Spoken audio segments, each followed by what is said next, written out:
We've all talked about the Constitution and this country being founded on it. My problem is when I start talking about it, I get very upset. So forgive me, this will pass. There has been perpetrated upon us the most heinous crime against humanity, and it goes so far back that you can't blame any of the administration because they are not a government.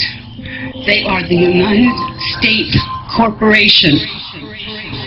The U.S. government incorporated as a for-profit commercial enterprise in the Legislative Act of February 21st, 1871, 41st Congress, Session 3, Chapter 62, page 419, and chartered a federal company entitled United States, i.e. United States, aka U.S. Incorporated, a commercial agency originally designated as Washington, D.C., in accordance with the so-called 14th Amendment, which the records indicate was never ratified. The United States government is a foreign corporation with respect to the state. 19 Corpus Juris Secundum 541, location of United States. The United States is located in the District of Columbia. Secretary of the Treasury of Puerto Rico was appointed receiver over the bankrupt United States in the Reorganization Plan number 26 in 1950, Title 5, United States Code, Section 903, Public Law 94-564. The Secretary of the Treasury of Puerto Rico, Title 27, Code of Federal Regulations, Section 251.11, the title, Secretary of the Treasury, is a euphemistic abbreviation of the actual title, Secretary of the Treasury of Puerto Rico. The Internal Revenue Service was incorporated in Delaware, is not a part of the supposed U.S. government, which is but a de facto for-profit corporation masquerading as a government. It operates out of Puerto Rico. This is the IRS. It's not registered to do business in any state, is the bookkeeping and debt collection arm of the Secretary of the Treasury of Puerto Rico. They collect for the International Monetary Fund. Everybody who gets up into the administration, the Congress, the legislation, all the way down to the local level are corporations, private companies. We are their chattel. We are their inventory. They make money off of us, and you don't even know how deep it goes. And I apologize for my passion about this. But when I found this out, it was the only time that I felt hatred for the evil slime who did this to us. In 1871, when the United States became incorporated, they attached our birth certificates to a CUSIP number on the stock exchange, which equals slave trade, and it's done every time a baby is born. There is a bond trust account set up, and they trade us on the stock market, and this is all documented, and I know it's shocking. Some of you are hearing this for the very first time, and you're thinking, oh my God, how could they possibly? They go so far as to trick us that, have you ever been to court and the judge says, do you understand? Don't ever say you do. Say, no, Your Honor, I do not understand. That simple little word doesn't mean what you think it does. You have just given him permission, if you say, yes, I do understand, that you're going to stand under whatever he wants to lay on top of you. The courts are admiralty courts.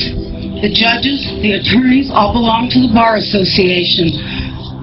It's still a little bit vague as to what BAR stands for, but we do know the first word is for British. Some people say accredited, some say attorney, and a registry. They do not work for us, we the people.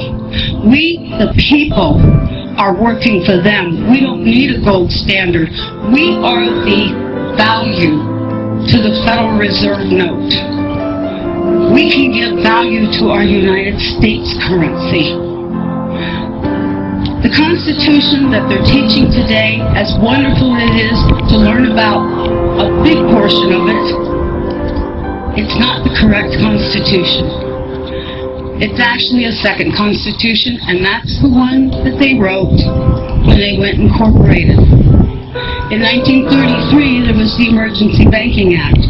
We've got the War Powers Act, Trading with Enemies Act, and every year, the United States corporation, masquerading as our supposed government, which is no more than elected officials like a CEO and the stockholders board for AT&T or Microsoft. So you're not voting for a legislation. You're not voting for a representative because each and every one of them are bonded under a United States corporation. There's 37,000 subsidiaries of that corporation. Every agency, when you look it up on Dun & Bradstreet, is listed as a corporation. It is a for-profit private company, and we're their inventory. I feel bad knowing that I've been enslaved all this time, and I'm sorry for the people during the civil rights, all the wonderful ones who were already in slavery and they thought they were freed. We've all been in this boat together, and people need to really wake up, and we need to hold these corporate officials' feet to the fire and insist the corporation must be dissolved, the Federal Reserve must be banned from this country, and we must turn our system of judiciary back to a common law. If there's no harm, no loss, there's no crime. And everything else is a way to get you to pay. Even the court systems are hooked up to the QSIP system. When you get a case number on a court document and you're being charged with something, why do you think they call it a bill or being charged? Because that's exactly what's happening. They set that court number up, and it's attached to the stock exchange too. And from the moment you're arrested or charged, they start trading you on the stock market, swapping you just like they were with the derivatives and the default swaps on the mortgage. And that's a whole nother thing. We all know that's coming out in the mainstream media. Federal Reserve is meeting on November 2nd, the same day as elections. All I can say is wait for the sky to fall, because they know their house of cards is tumbling in on top of them. And if I do nothing but go to my grave, I will see them pay for their evil that they have committed, not only against our nation, but every nation out there. It's been an illusion.